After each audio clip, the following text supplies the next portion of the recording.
In this video, I will teach you why being optimistic is the best mindset to have. Before I start, I want to get rid of the common misconception that being optimistic makes you naive.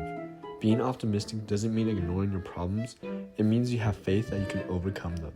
I will make your life 10 times better by explaining why you should be optimistic, how you can be optimistic, and what does optimism look like. Many people can define optimism, but nobody knows how to use it to their advantage. At the end of this video, I'll give you a bonus tip that personally saved my life. There's a lot of scientific evidence advocating for optimism. It's not just a bunch of guru nonsense. Nature Neuroscience found that optimistic individuals are more likely to integrate positive information and downplay negative news. Dr. Martin C. Ligman, also known as the father of psychology, found that optimistic individuals perform better because they believed their effort mattered. Also by C. Ligman, optimistic thinking enhances self-esteem, well-being, and resilience. In 2006, Susan C. Segerstrom found that optimism helps people adjust to chronic illness. Segerstrom also found that optimists are more likely to build supportive social relationships. In the Journal of Personality and Social Psychology, optimistic individuals are seen as more likable and effective in teams. The list goes on and on.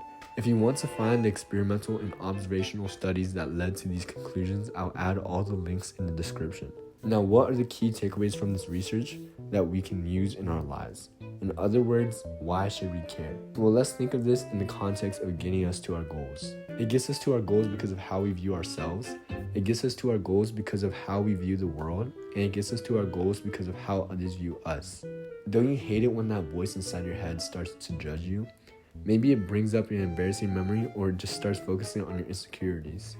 Well, Nature Neuroscience and Segerstrom's first study actually found that optimism diminishes that bug in your head and it shields you from chronic mental illnesses like depression.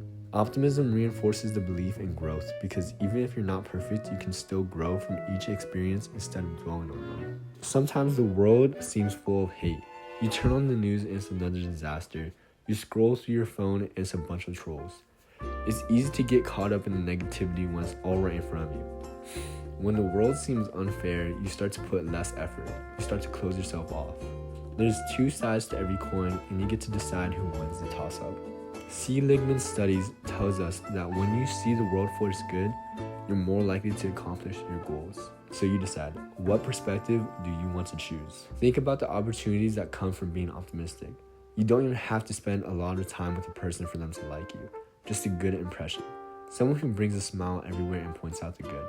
Not someone who complains and brings down the energy. It's not about faking your personality to fit in. It's about having a mindset that makes any interaction more enjoyable for both people. And who knows, maybe somebody likes you enough to give you the opportunity you've been waiting for. So now that I've convinced you to improve your mindset, the next step is to teach you how.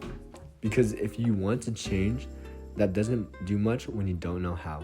These 3 tips aren't like the assignments your therapist will give you at home. These are practical shifts you can use in everyday scenarios, and you will notice change on the spot. The first tip I have is being grateful. When you put life in perspective of those less fortunate, the wrong flavor doesn't sound so bad compared to no food. Winning or losing becomes irrelevant, and just playing the game is enough to make you happy. It's good to strive for what you want, but if you keep climbing the mountain without looking around once in a while, you'll miss the best part. The next key is reframing. Every single time you fail, there's a lesson to be learned. Every time you're challenged, that's an opportunity to grow. Every time things don't go away, it's an opportunity to adapt. When you think about it for what it can be instead of what it is, it doesn't sound as bad. Lastly is delusion. While I don't recommend delusion to hide your problems, I do recommend you use it to see the future. What I mean by that is every time something doesn't go your way, have faith that it happened for a reason. Personally, if I was unable to go to my favorite musician's concert, I would just pretend that if I went, I would have gotten robbed or something. Finally, what is optimism?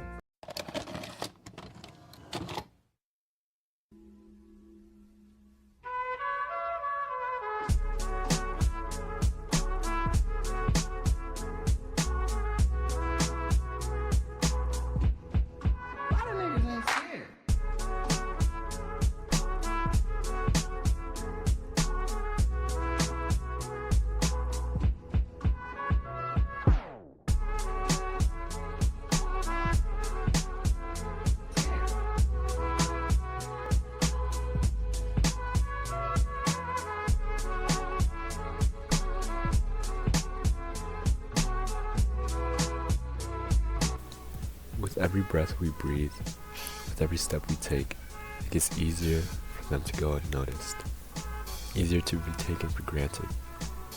But as I go up the stairs, I'm grateful for my house. As I take my showers, I'm grateful for my warm water. As I decide what to wear, I'm grateful for the freedom to choose. The days become prettier, the drives become less hectic, and even in sadness, I'm grateful for the ability to feel.